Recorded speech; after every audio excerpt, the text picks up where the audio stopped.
यदि आपकी मैरिज हुई है तो पार्टनर के साथ तालमेल बेटर होगा, पार्टनर जो है वो हेल्दी लाइफ को एंजॉय करेंगे। यदि नहीं हुई है तो शादी का योग खुल जाता है। यहाँ पर राहु का गोचर आपके लिए बहुत अच्छा होने जा रहा है, क्योंकि राहु जो है वो तीसरे भाव में अच्छा फल करते हैं। 4th हाउस में शनि का आना मदर की हेल्थ को लेकर दिक्कत कर सकता है। यदि कोई एसेट क्रिएशन की तरफ जा रहे हैं, मकान खरीद रहे हैं, प्रॉपर्टी खरीदने जा रहे हैं, गाड़ी खरीदने जा रहे हैं, कोई भी नई एसेट बना रहे हैं, वहां पर डिले हो सकता है। दोस्तों 2024 आधे से ज़्यादा बीत चुका है और 2025 दस्तक देने को है।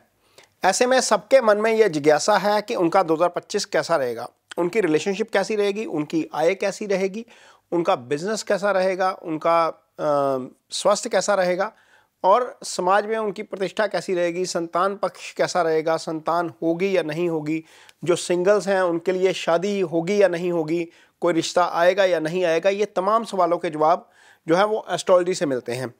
तो एस्ट्रोलॉजी में हम आज के वीडियो में चर्चा करने जा रहे हैं धनु राशि के जातकों की, क्योंकि धनु राशि के जातकों के लिए 2025 जो है वो बड़ा इंपॉर्टेंट साल है। ढैया शुरू हो गई शनि की, लेकिन बहुत सारी चीज़ें जो हैं वो पॉजिटिव भी होने जा रही हैं। सबसे पहली बात तो यह है कि 2025 से एक ऐसा साल है जहां पर 4 बड़े ग्रह एक ही साल में गोचर करेंगे। सामान्य तौर पर शनि 3 साल बाद गोचर करते हैं, 2.5 साल बाद गोचर करते हैं। गुरु का गोचर 1 साल बाद होता है। राहु केतु का गोचर 1.5 साल बाद होता है। जैसे राहु केतु का गोचर पिछले साल नहीं हुआ, 2024 में नहीं हुआ, और 2025 में ये गोचर होगा। 2023 में हुआ था ये अक्टूबर में, और 2025 में राहु केतु का गोचर भी होगा, गुरु का गोचर भी होगा और कोइंसिडेंटली शनि का गोचर भी होगा। तो ये चारों गोचर बड़े गोचर हैं। इनका क्या असर रहेगा इस पर चर्चा करेंगे। धनु राशि के जातकों की लाइफ में क्या क्या चीज़ें आएंगी, कौन से भाव कुंडली के लगातार एक्टिव रहेंगे, वहाँ से क्या फ़ायदा होगा, ये सारी बातें जो है वो इस वीडियो में बताएंगे। और ये भी बताएंगे जैसे शनि जो है वो आपकी कुंडली में कर्मों के कारक होते हैं, शनि टाइम के कारक हैं, समय के कारक हैं। आपकी लाइफ में क्या होगा, किस समय होगा, इसका निर्धारण शनिदेव करते हैं। और उस कार्य में आपको ब्लेसिंग्स मिलती है या नहीं मिलती हैं, इसका निर्धारण गुरु के द्वारा होता है। तो गुरु का गोचर आपके लिए पॉजिटिव होगा, कैसे होगा ये भी बताएंगे। डेट वाइज सारी चीज़ें बताते हैं आपको। तो सबसे पहले तो ये कुंडली आपके सामने जो लगी हुई है वो धनु राशि की लगी हुई है। आज की डेट में आप देखते हैं तो गुरु आपकी कुंडली में 6ठे भाव में गोचर कर रहे हैं। 6ठे भाव का गुरु का गोचर अच्छा नहीं होता। आपकी राशि के स्वामी गुरु हैं। जब राशि के स्वामी गुरु 6ठे भाव में चले जाते हैं तो ये गोचर अच्छा नहीं है। कारण 6ठा भाव रोग का भाव है, ऋण का भाव है, शत्रु का भाव है। जब राशि का स्वामी ही इन्हीं भावों में चला गया तो कोर्ट केसेस से संबंधित समस्या हो सकती है, कोई कर्ज चढ़ सकता है, कोई लिटिगेशन हो सकती है, कोई आपको जो है वो बीमारी हो सकती है, कोई फिजिकल समस्या का सामना करना पड़ सकता है। तो ये जो गोचर चल रहा है गुरु का ये अच्छा नहीं है, लेकिन अगले साल 2025 में ये सुधरेगा। यहाँ पर शनि की स्थिति आपकी कुंडली में तीसरे भाव में चल रही है। ये गोचर अच्छा है। शनि का तीसरे भाव का गोचर अच्छा होता है। आप देखिए यहाँ पर चंद्रमा, आपके चंद्रमा से तीसरे भाव में शनि जो है वो गोचर कर रहे हैं, ये अच्छा गोचर है।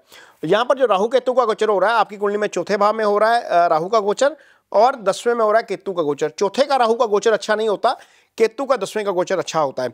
तो कुल मिलाकर शनि अच्छे गोचर में है, केतु अच्छे गोचर में है, लेकिन गुरु अच्छे गोचर में नहीं है। 2025 में क्या होगा, सबसे पहले 29 मार्च को शनि राशि बदलेंगे। आप यहाँ पर देखिए आपकी कुंडली में शनि आ जाएंगे 4th हाउस में। इसका मतलब यह है कि शनि की ढैया आपके ऊपर शुरू हो जाएगी। ये 2.5 साल होंगे जो शनि के, वो थोड़ा सा परेशान करने वाले हो सकते हैं। वो कैसे परेशान करने वाले हो सकते हैं इसको आगे एक्सप्लेन करते हैं।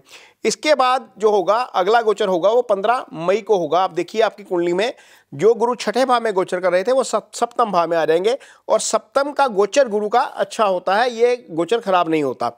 और यहाँ पर अगला गोचर जो होगा वो राहु केतु का होगा। 29 मई को राहु केतु की पोजीशन चेंज हो जाएगी। केतु 9th हाउस में आ जाएंगे, राहु चले जाएंगे 3rd हाउस में। और राहु का गोचर भी 3rd हाउस में बहुत अच्छा होता है, क्योंकि पाप ग्रह है। पाप ग्रह 3, 6, 11वें में अच्छा गोचर करते हैं। तो लिहाजा राहु का गोचर अच्छा रहेगा, गुरु का गोचर ठीक हो जाएगा, शनि का गोचर थोड़ा सा खराब हो जाएगा, क्योंकि ये ढैया की स्थिति हो जाएगी।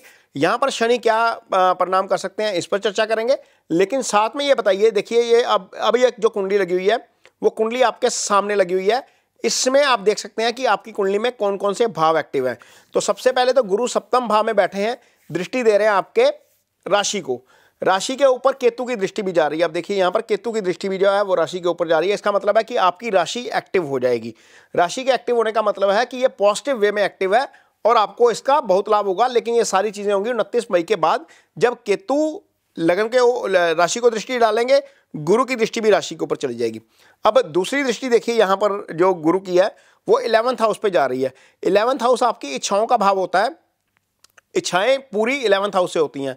10वें से कर्म देखा जाता है, 11 से आय देखी जाती है। सामाजिक प्रतिष्ठा सारी 11th हाउस से आती है, प्रमोशन तरक्की सारी 11th हाउस से आती है। अब यहाँ पर देखिए गुरु की दृष्टि है, तीसरे भाव में जब राहु बैठे हुए हैं वो भी दृष्टि दे रहे हैं यहाँ पर, और ये भाव आपका एक्टिव हो गया, यानी कि 11th हाउस आपका एक्टिव है।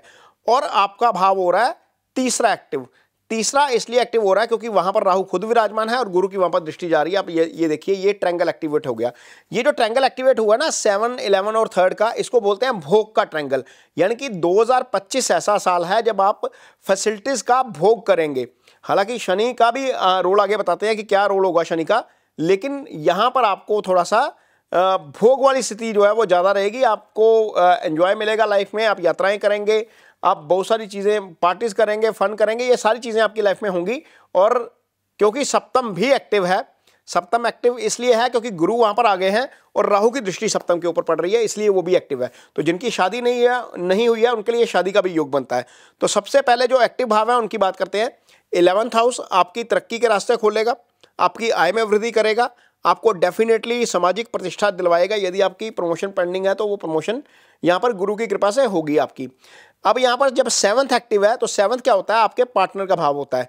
यदि आपकी मैरिज हुई है तो पार्टनर के साथ तालमेल बेटर होगा, पार्टनर जो है वो हेल्दी लाइफ को एंजॉय करेंगे। यदि नहीं हुई है तो शादी का योग खुल जाता है यहाँ पर, क्योंकि गुरु का गोचर सप्तम भाव में है। सप्तम में गुरु ने जो है वो भाव एक्टिव कर दिया। गुरु ब्लेसिंग्स के कारक हैं। तो जो धनु राशि के सिंगल्स हैं उनके लिए शादी का रास्ता डेफिनेटली खुल जाएगा 15 मई के बाद, 2025 15 मई के बाद।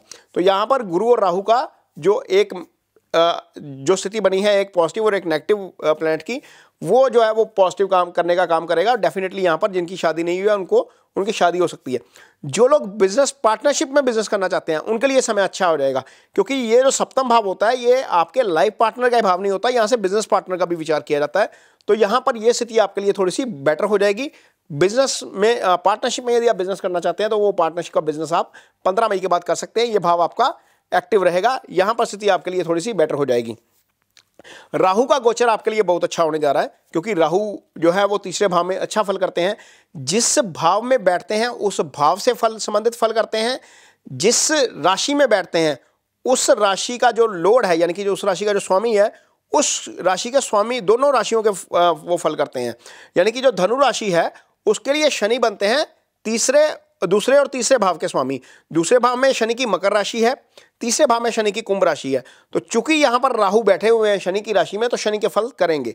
वैसे भी कहा जाता है शनिवत राहु कुजवत केतु, राहु शनि की तरह ही फल करते हैं। तो धन के फल भी डेफिनेटली करेंगे। यहां पर आय भाव एक्टिव किया हुआ है इसने, गुरु ने और राहु दोनों ने, लेकिन राहु आय भाव के साथ साथ धन भाव के भी फल करेंगे।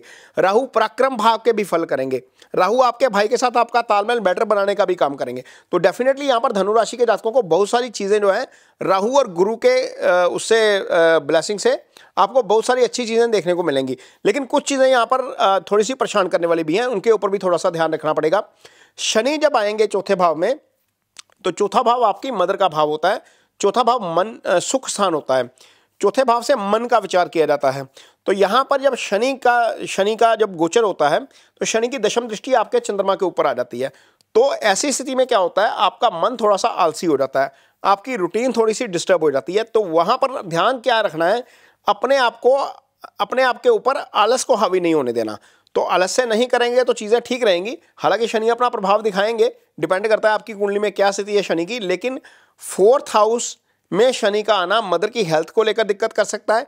यदि कोई एसेट क्रिएशन की तरफ जा रहे हैं, मकान खरीद रहे हैं, प्रॉपर्टी खरीदने जा रहे हैं, गाड़ी खरीदने जा रहे हैं, कोई भी नई एसेट बना रहे हैं, वहाँ पर डिले हो सकता है चीज़ें। यहाँ पर यह बात आपको बैक ऑफ द माइंड ध्यान रख के चलनी है कि कोई भी एसेट बनाएंगे तो वहाँ पर आपको थोड़ी सी दिक्कत होती हुई नज़र आ सकती है। थोड़ा सा इस चीज़ से भी सावधान रहना है कि किसी की गारंटी मत लीजिए, किसी को पैसा मत उधार दीजिए। पैसा उधार देंगे तो फंस जाएगा, क्योंकि शनि की दृष्टि छठे भाव पर है। गुरु वहाँ से हट गए हैं, लेकिन शनि की दृष्टि आपके छठे भाव के ऊपर आ गई है। छठा रोग ऋण शत्रु का भाव होता है। पैसा गारंटी किसी की मत लीजिएगा, ये चीज़ें थोड़ी सी परेशान करने वाली हो सकती हैं।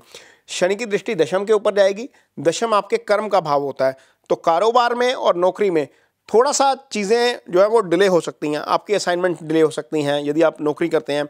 आपका कारोबार जो आप करते हैं वहाँ पर थोड़ा सा हो सकता है कि आपको चीज़ें पेमेंट वगैरह में डिले हो जाए, या एग्जीक्यूशन में थोड़ा सा डिले हो जाए, प्रोजेक्ट आप कर रहे हैं, आपने डेडलाइन रखी है 2 महीने की, हो सकता है वो डेडलाइन एक्सटेंड करके 2.5 महीने चले जाए। तो ये थोड़ी सी हल्की हल्की चीज़ें हैं, क्योंकि शनि आलस्य के कारक हैं, शनि डिले करवाते हैं, जहाँ पर शनि की दृष्टि जाती है वहाँ पर चीज़ें थोड़ी सी डिले के साथ होती हैं। तो ये चीज़ें थोड़ी सी आपको ध्यान में ज़रूर रखनी है। अदरवाइज के जातकों के लिए शनि मोटे तौर पर भोग स्थान का ट्रायंगल एक्टिव, आपकी राशि एक्टिव, ये 4 चीज़ों का एक्टिव होना आपके लिए बहुत अच्छा है।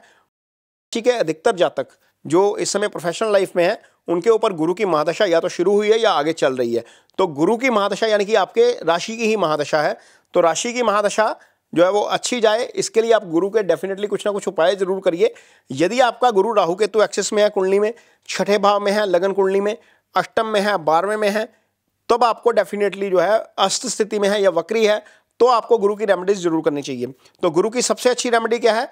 गुरु फलदार पेड़ों के कारक हैं और फल का एक पेड़ जरूर लगाइए। आपके गुरु की पोजीशन लगातार स्ट्रॉन्ग होती जाएगी जैसे जैसे वो पेड़ बढ़ता जाएगा। ये सबसे अच्छी रेमेडी है। गुरु ज्ञान के कारक हैं। किसी बच्चे को जो नीडी है, जो पढ़ना चाहता है, उसके पास रिसोर्सेज अवेलेबल नहीं है, उसको हेल्प करिए। वो हेल्प आप 10 रुपए की पेंसिल के रूप में भी कर सकते हैं, स्टेशनरी के रूप में भी कर सकते हैं, उसकी फीस स्पॉन्सर करने के रूप में भी कर सकते हैं, और उसको खुद अपना आधा घंटा या 1 घंटा समय देकर पढ़ाकर वो भी कर सकते हैं। और ये काम ये ज़रूरी नहीं है कि आपने बाहर करना है, आप अपने बच्चे को पढ़ाने में यदि हेल्प करते हैं तो भी वो गुरु की रेमेडी हो जाएगी। वैसे तो नीडी बच्चे को ही करें तो ज़्यादा अच्छा है, क्योंकि आप घर में तो सारे कर लेते हैं, लेकिन यदि आप किसी नीडी का हेल्प करेंगे तो वो ज़्यादा बेटर रहेगा। इसके अलावा तीसरी रेमेडी के तौर पर आप अपने अटायर जो हैं वो थोड़े से येलो टोन में रखिए, और दूध यदि आप पीते हैं तो उसमें केसर या हल्दी जरूर डालिए। ये चीज़ें करने से आपको डेफिनेटली मदद मिलेगी। यदि आपकी कुंडली में गुरु की पोजीशन 6ठे, 8वें, 12वें में नहीं है, गुरु केंद्र या त्रिकोण स्थान में है, तो आप पुखराज धारण कर सकते हैं। ये आपके लिए बहुत अच्छा है, ये लाइफ स्टोन है, इससे आपका कॉन्फिडेंस डेफिनेटली बढ़ेगा। तो ये वीडियो आपको कैसा लगा, इस पर कमेंट बॉक्स में अपनी राय जरूर दीजिए। यदि ये वीडियो अच्छा लगे तो उसे शेयर जरूर करिए, पेज को सब्सक्राइब जरूर करिए। इसके साथ ही मुझे दीजिए इजाजत। नमस्कार।